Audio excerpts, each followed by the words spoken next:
Reagan judges surface as unfiltered assessors of Trump by LOA. When U.S. District Judge William Young ruled this summer that the Trump administration illegally canceled hundreds of research grants focused on gender identity She's and half diversity, husky. he went further than just striking the revocations One down. Jackie.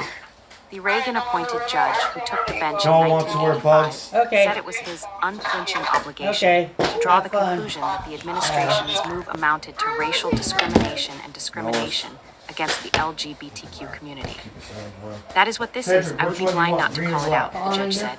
My duty is to call it out. Months into Trump's second term, judges appointed by former President Reagan, who embodied modern conservatism, have emerged as unvarnished assessors of the current Republican president, issuing searing rulings against his policies and public remarks once rarely offered.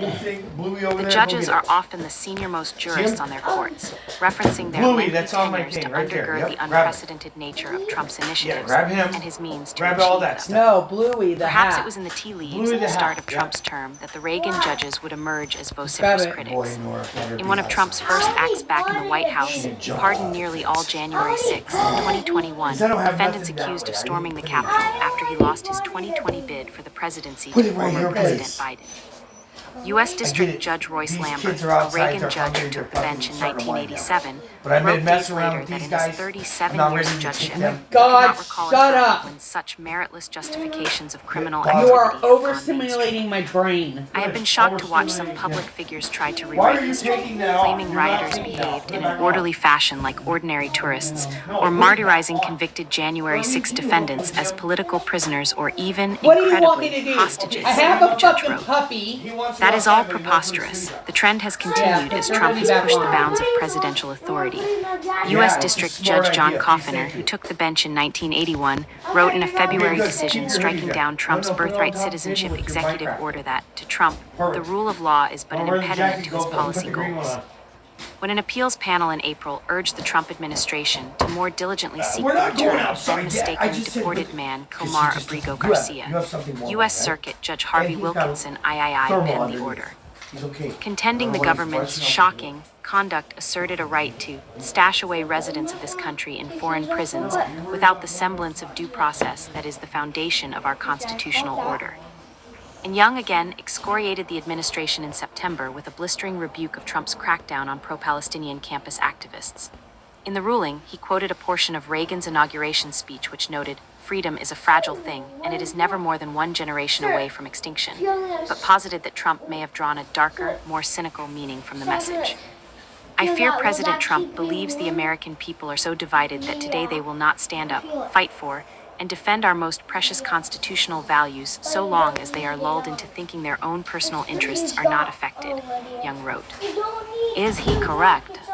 Many have drawn comparisons between Reagan and Trump, who were both celebrities before pivoting to politics and embracing populist rhetoric to rally their supporters in favor of sweeping change. Still, it is no question that the Republican Party and conservatism itself has dramatically transformed in the time between their presidencies. The Reagan judges' frustrations have sometimes spilled out of courtrooms.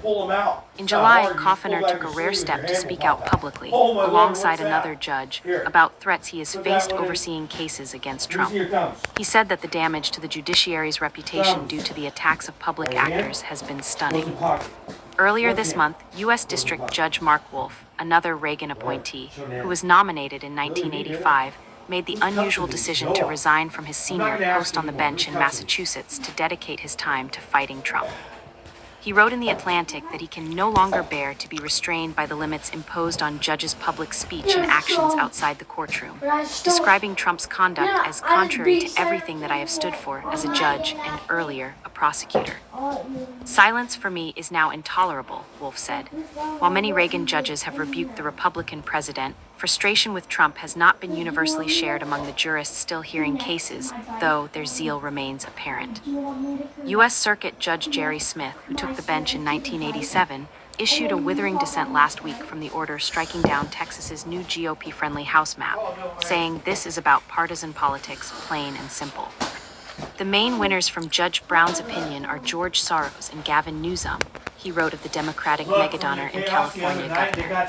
The obvious losers are the people of Texas and the rule of law. The dissent doubled as an explosive takedown of his colleague, Trump appointee U.S. District Judge Jeffrey Brown, who he accused of pernicious judicial misbehavior by refusing to let Smith to finish his opinion before the majority published its own. The outspoken Reagan judges have drawn criticism, at times, as well. Young's ruling on the National Institutes of Health NIH Diversity Initiative grants was partially lifted by the Supreme Court in August in a decision accompanied by a pointed rebuke from Justice Neil Gorsuch. Gorsuch accused Young and several others of defying the justices with his decision, pointing to an earlier emergency ruling from the High Court that allowed the administration to cancel education grants. Lower court judges may sometimes disagree with this court's decisions, but they are never free to defy them, the Trump-appointed Supreme Court justice wrote.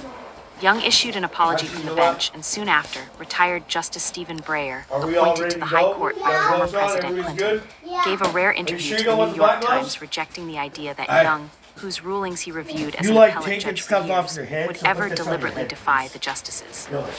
Some conservative court watchers assert that the Reagan judge's personal ideologies do not align with Reagan's own storied conservatism, and perhaps never did.